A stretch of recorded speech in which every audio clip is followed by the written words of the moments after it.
नमस्कार, प्रभा साक्षी देख रहे हैं। खास कार्यक्रम है चाय पर समीक्षा और हमेशा की तरह इस कार्यक्रम में मौजूद हैं प्रभा साक्षी के संपादक नीरज कुमार दुबे जी। सर, बहुत स्वागत है आपका इस कार्यक्रम में। और गुजरात में चुनावी प्रचार थम चुका है। सोमवार को यानी कि कल वहां पे वोट होंगे। दिल्ली नगर निगम के लिए आज वोट डाले जा रहे हैं। कुल मिलाकर देखें तो वार पलटवार का दौर हमने ज़बरदस्त तरीके से देखा और दिलचस्पी जो देखी लोगों में वो आम आदमी पार्टी और भाजपा किस तरीके से प्रचार कर रही है। कांग्रेस कहीं ना कहीं पीछे जरूर दिखाई दी, लेकिन इस चुनाव में जिस तरीके से प्रचार और वार पलटवार की रणनीति रही, इसके बाद आगे आप क्या देखते हैं? विपक्षी एकता क्या इस चुनाव में कोई संदेश गया और आगे किस तरह की रणनीति विपक्ष पे रहने वाली है? क्योंकि त्रिपुरा में चुनाव है, इसके बाद राजस्थान, मध्य प्रदेश और छत्तीसगढ़ जैसे बड़े राज्यों में चुनाव है। तो आगे की रणनीति खास करके भाजपा और कांग्रेस की क्या रहेगी और केजरीवाल क्या कर सकते हैं आगे अगर एमसीडी और गुजरात में उनके मुताबिक परिणाम आते हैं तो? जी, और आपने क्योंकि ये जो वर्तमान में चुनाव हो रहे हैं इनकी बात करी है, तो उसमें हम देख सकते हैं जैसे गुजरात में है चुनाव, हिमाचल में चुनाव है, एमसीडी का चुनाव है दिल्ली में। तो इन तीनों में अगर आप सारे प्रतिद्वंदियों को देखेंगे तो आपको दिखेगा कि बीजेपी से या तो कांग्रेस फाइट कर सकती है या फिर आम आदमी पार्टी फाइट कर सकती है, और ऐसा हो भी रहा है। दिल्ली में आम आदमी पार्टी और बीजेपी के बीच मुकाबला है, हिमाचल में कांग्रेस और बीजेपी के बीच मुकाबला था, गुजरात में त्रिकोणीय मुकाबला बन गया है आम आदमी पार्टी के चलते। तो आम आदमी पार्टी और बीजेपी का है, लेकिन बीजेपी कह रही है हमारा मुकाबला कांग्रेस से है। तो अब कांग्रेस भी यही कह रही है। कांग्रेस भी और जमीन पे भी लोग यही मान रहे हैं, और कांग्रेस तो दावा भी कर रही है कि चौंकाने वाले परिणाम आएंगे और वो सरकार बनाएंगे। देखना होगा कि क्या परिणाम रहते हैं। लेकिन अगर आपने जैसे कहा कि गठबंधन की राजनीति, तो गठबंधन की राजनीति में एक चीज हमने देखा कि इस चुनाव को आम आदमी पार्टी ने भी अकेले लड़ा, कांग्रेस ने भी अकेले लड़ा। गुजरात में ठीक है कि उनका एक एनसीपी के साथ गठबंधन था, उनको एक सीट दी गई थी, लेकिन वो गठबंधन आप ना के बराबर भी कह सकते हैं। तो ये चुनाव से कोई विपक्षी एकजुटता प्रदर्शित हुई हो ऐसा नहीं है। जो विपक्ष के नेता हैं उनमें से भी कोई बड़ा नेता आकर गुजरात में या हिमाचल में आम आदमी पार्टी के लिए या कांग्रेस के लिए प्रचार करके नहीं गया। ऐसे ही हम देख सकते हैं दिल्ली में भी जो कांग्रेस और आम आदमी पार्टी अपने बलबूते चुनाव लड़ी हैं बीजेपी के खिलाफ, तो ये विपक्षी एकजुटता प्रदर्शित करने का अवसर था नहीं। विपक्षी एकजुटता होती है या नहीं, ये अब चुनाव परिणाम पर सब कुछ निर्भर है। अगर आम आदमी पार्टी गुजरात में जैसा वो दावा कर रहे हैं कि हम सरकार बनाएंगे और दिल्ली में निगम में सत्ता में आएंगे, अगर ये दो राज्य वो फिर से ले जाते हैं, हिमाचल में अच्छा प्रदर्शन करते हैं, तो अरविंद केजरीवाल के घर के बाहर लाइन लग जाएगी गठबंधन करने वालों की। और अगर कांग्रेस ये गुजरात में चमत्कार कर देती है या हिमाचल में वो जैसा कि वहां पर रिवाज रहा है, एक बार बीजेपी एक बार कांग्रेस, उस नाते उसको सत्ता मिल जाती है, तो कांग्रेस के नेतृत्व में जो विपक्षी गठबंधन बनने की संभावना ज्यादा नजर आएगी।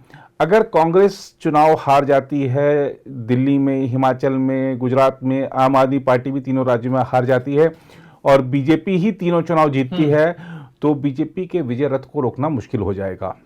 और मुझे लगता है कि जो बीजेपी है शायद वो इस बात को भांप कर चल रही है कि शायद तीनों ही जगह उसको विजय मिलने वाली है। हिमाचल में बताया जा रहा है कि करीबी मुकाबला रहा है, तो उसको उम्मीद है कि हम बना लेंगे सरकार। लेकिन बीजेपी ने अब ये जो चुनाव प्रचार कर दिया, प्रधानमंत्री की वहां पर 31 रैलियां हुई, उन्होंने सब कुछ अपना प्रचार खत्म करके अब पूरा का पूरा बीजेपी आलाकमान अब आगे क्या उस पर जुट गया है। बाकी लोग अभी सुस्ता रहे हैं या और देखते हैं आगे क्या परिणाम रहते हैं, उसके बाद अपनी रणनीति तय करेंगे। लेकिन इन्होंने चुनाव परिणाम की परवाह किए बिना आगे की रणनीति बना ली है। बड़ी बैठक भी बुला दिल्ली में बड़ी बैठक, 2 दिवसीय बैठक होने वाली है, जिसमें सभी प्रदेशों के अध्यक्षों को बारी बारी से बुलाया जाएगा कि उन्होंने 6 महीने में क्या किया, अगले 6 महीने के लिए उनकी क्या कार्य योजना है और वहां पर संगठन में क्या कमियां हैं, कैसे दुरुस्त किया जाए। खासतौर पर 2023 में जिन राज्यों में चुनाव होने हैं उन पर बीजेपी का फोकस है। और आप देखिए कि एक तरफ गुजरात का चुनाव प्रचार खत्म किया बीजेपी ने और जेपी नड्डा पहुंचकर जयपुर में आक्रोश रैली को संबोधित करने जा रहे हैं।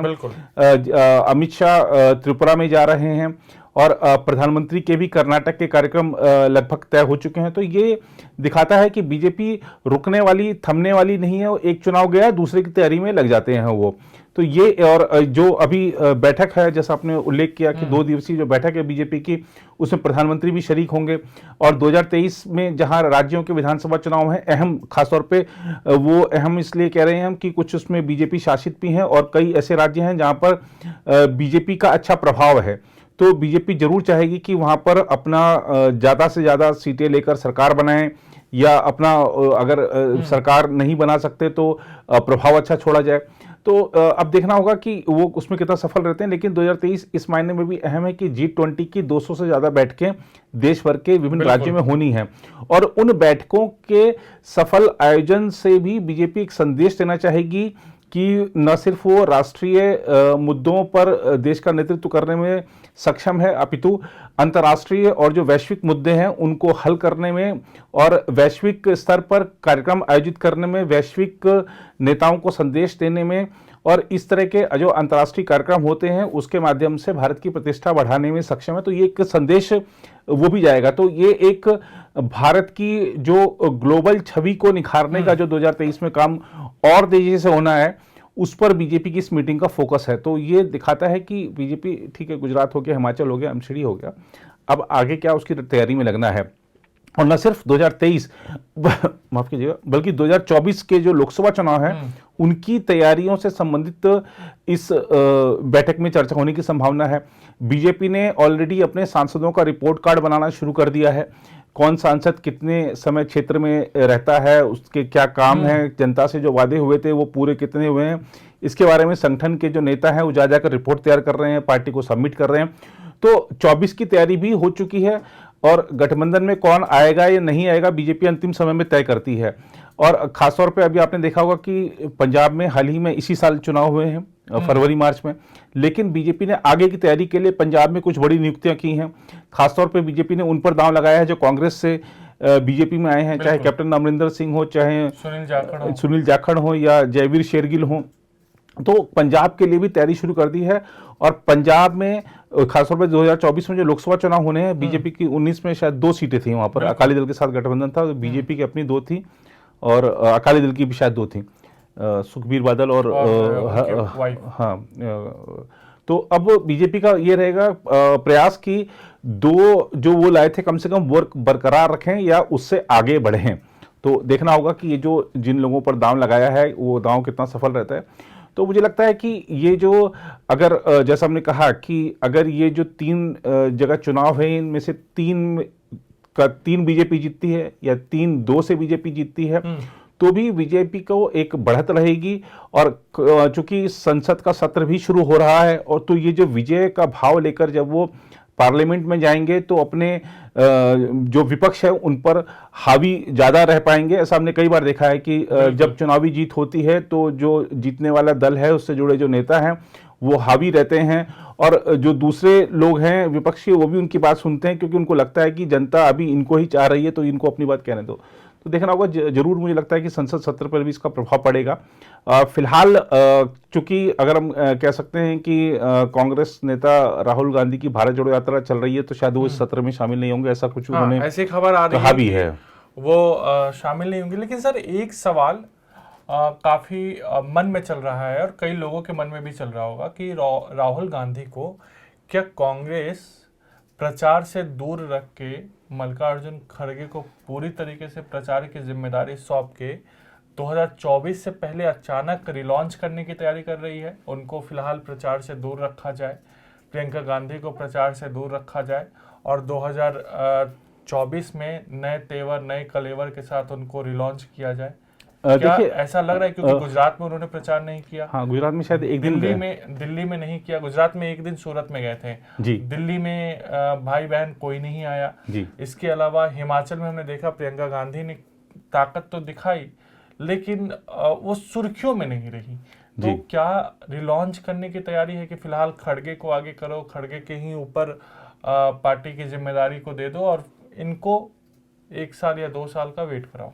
जी नहीं, देखिए क्या है कि वो राहुल गांधी को कोई दूर नहीं कर सकता प्रचार से, वो प्रचार से खुद दूर हुए हैं, क्योंकि वो नहीं चाहते कि गुजरात में या हिमाचल में या दिल्ली में हार का ठीकरा उन पर फिर से फूटे। तो अब मल्लिकार्जुन खड़गे आगे आकर, क्योंकि वो अध्यक्ष हैं, तो उनको कमान संभालनी ही है, प्रचार में उतरना ही है। लेकिन कांग्रेस के प्रचार से सिर्फ राहुल गांधी दूर रहे ऐसा मैं नहीं मानता।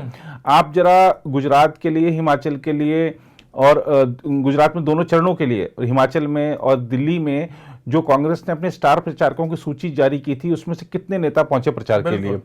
बहुत से नेता नहीं पहुंचे प्रचार के लिए। तो सिर्फ राहुल गांधी ही नहीं गए ऐसा हम नहीं कह सकते।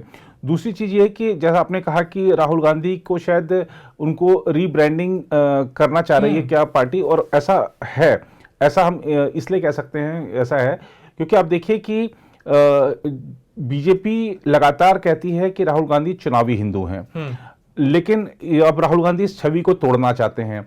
राहुल गांधी अपनी भारत जोड़ो यात्रा में जो भी उनका पड़ाव आता है वहां पर मंदिर की सीढ़ियों पर जरूर चढ़ रहे हैं, तिलक लगा रहे हैं, आध्यात्मिक बातें कर रहे हैं, और उनकी जो तस्वीरें हैं उनको कांग्रेस ट्विटर पर श्लोक के साथ पोस्ट करती है। अगर वीडियो है तो मंत्रोच्चारण की ध्वनियों के साथ उसको पोस्ट किया जाता है, वायरल किया जाता है। दरअसल कांग्रेस समझ चुकी है कि मोदी के राज में राष्ट्रवाद और हिंदुत्व की भावना इतनी ज़्यादा मजबूत हुई है कि खाली राजनेता की छवि के सहारे बीजेपी का मुकाबला करना बहुत मुश्किल है। इसलिए एक हिंदूवादी नेता की छवि बनाने के लिए राहुल गांधी प्रयासरत हैं, लेकिन इन प्रयासों के दौरान उनसे कई ऐसी गलतियां हो जाती हैं कि वो विरोधी दलों को अपने ऊपर हमले का अवसर दे देते हैं। जैसे हमने जय सिया राम वाली बात, या जय श्री राम के नारे को बीच में उन्होंने जो अंतर बताया है, या और भी ऐसे कई सारे उदाहरण सामने आए हैं। तो वो लगातार विवाद भी हो जाता है। देखना होगा कि वो जो उनको नई पैकेजिंग के साथ लाया जाएगा 2024 के चुनाव से पहले, वो उसमें कितना सफल रहते हैं। क्योंकि अगर वो हिंदुत्ववादी नेता की छवि बना रहे हैं तो भी बीजेपी से मुकाबला बहुत मुश्किल होगा, क्योंकि वहां पर प्रखर हिंदूवादी और कह सकते हैं कि जांचे परखे आजमाए हिंदूवादी और ठप्पा लगे हिंदूवादी, और किसी भी चाहे एक जमाना ऐसा था जब बीजेपी को पास कोई दल नहीं जाता था गठबंधन के लिए कि उसको अछूत, राजनीतिक रूप से अछूत माना जाता था, तो उस दौर से भी गुजरे, लेकिन अपने जो विचारधारा है उस पर अडिग रहे। ऐसे हिंदूवादी एक तरफ, और दूसरे जो अब थोड़ा सा हम कह सकते हैं कि अगर राजनीतिक रूप से धर्मांतरित कह लीजिए, तो वो हिंदूवादी, तो इनके बीच में मुकाबला होगा तो भी शायद जनता को यही लगेगा कि ओरिजिनली चुने। और नया हिंदूवादी एक और है, अरविंद केजरीवाल। हाँ, वो भी बता रहे हैं, वो तो लक्ष्मी जी गणेश की उन्होंने कहा थी, संविधान की शपथ लेते हैं और कहते हैं कि भैया भारतीय करेंसी में लक्ष्मी जी की, गणेश जी की आप तस्वीर लगा दीजिए। लेकिन सर, असली हिंदू कौन, ये तो खैर चुनाव में बार बार मुद्दा उठता रहता है, और गुजरात चुनाव में भी उठा कि असली हिंदू कौन है।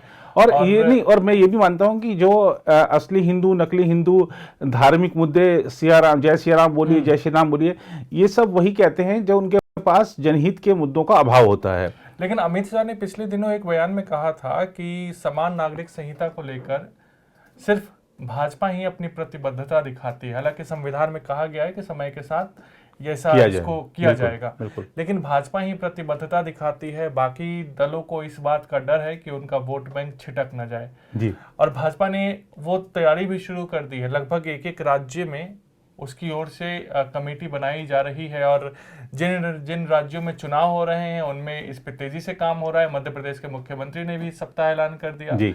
तो क्या ये एक बड़ा मुद्दा 2024 या 2023 में समान नागरिक संहिता को आप बनते दिख रहे हैं? मुझे ऐसा लगता है कि शायद 24 के इलेक्शन से पहले समान नागरिक संहिता आ जाएगी। आपने कहा कि बीजेपी कहती है औरों को डर है, मुझे लगता है शायद बीजेपी को भी थोड़ा सा डर के काम कर रही है, क्योंकि हमने देखा कि जब सीए आया तो पूरे देश भर में विरोध प्रदर्शन होने लगे थे। 370 के विरोध में भी बहुत सारी याचिकाएं डाली गई, लेकिन जो सीए के विरोध में जो प्रदर्शन हुआ था उससे देश की छवि पर असर पड़ा था। दंगे भी हुए थे उसकी, जब सीए के विरोधी आंदोलन चल रहे थे उस समय हमने देखा दिल्ली का जो दंगा था वो भी उसी की परिणति था। तो लेकिन अब बीजेपी ने फूंक कर कदम रखने का एक फैसला किया है। हमने देखा कि उत्तराखंड में सबसे पहले बोला गया कि हम समान नागरिक संहिता लाएंगे। वहां पे कोई विरोध प्रदर्शन नहीं हुआ, बल्कि उस नाते बीजेपी की सरकार आ गई। तो बीजेपी अब फूंक फूंक कर कदम रख रही है, और जब देख रहेंगे कि राज्यों में अब ये सब आ चुका है, या जो राज्यों के जो अभी तक स्वरूप भी नहीं आया, जो उत्तराखंड ने भी कमेटी गठित की थी, क्या होगा उसमें क्या नहीं होगा, ये सब चीजें सामने नहीं आई हैं। तो वो आने के बाद अगर विवाद नहीं होता है, कई सारे राज्यों में ये चीज पहले ही आ चुकी होगी, तो केंद्रीय स्तर पर लाने में कोई बड़ी मुश्किल नहीं होगी बीजेपी को। इसलिए बीजेपी चाह रही है पहले राज्यों में आ जाए, फिर हम केंद्रीय स्तर पर लाएं। तो है कि डायरेक्ट अगर विरोध भी होता है तो ये नहीं होगा कि मोदी सरकार के फैसले का विरोध हुआ। जी। और भाजपा उस हिसाब में कह सकती है, कहीं विरोध प्रदर्शन होता है कि ये तो राज्य का कानून और विषय मुद्दा है और वहां की सरकार इसको हैंडल करेगी जी। तो शायद मोदी के चेहरे को भी भाजपा पूरी तरीके से बिल्कुल, और 24 में बताने के लिए होगा कि हमने अपने कौन कौन से वादे पूरे किए हैं। और समान नागरिक संहिता वर्षों से बीजेपी के एजेंडा में है, और अगर अपने इस कार्यकाल में वो राम मंदिर 370 और समान नागरिक संहिता जैसे वर्षों पुराने अगर मुद्दे हल कर जाएं तो एक बड़ी उपलब्धि है। बिल्कुल, और जनसंख्या नियंत्रण कानून की भी बात उठ रही है। मुद्दे बहुत सारे हैं और देखना दिलचस्प होगा कि आखिर 2023 में भाजपा, कांग्रेस या आम आदमी पार्टी और बाकी तमाम दलों की रणनीति क्या होती है। साथ ही साथ अगले साल के चुनाव पर भी हमारी नज़र ऐसे ही पैनी बनी रहेगी। फिलहाल 7 और 8 तारीख को चुनावी नतीजों का दिन है, तो प्रभा साक्षी उस दिन आपको पल पल का अपडेट्स तो देगा ही। साथ ही साथ आज के कार्यक्रम में मुझे यानी अंकित सिंह और प्रभा साक्षी के संपादक नीरज कुमार दुबे को दीजिए इजाजत। फिर आपसे मुलाकात होगी। नमस्कार। अगर आप भी लेना चाहते हैं देश दुनिया की तमाम जानकारी तो आज ही सब्सक्राइब करें हमारे चैनल को। साथ ही नीचे दिए बेल आइकन को जरूर दबाएं ताकि हर अपडेट आप तक पहुंच सके।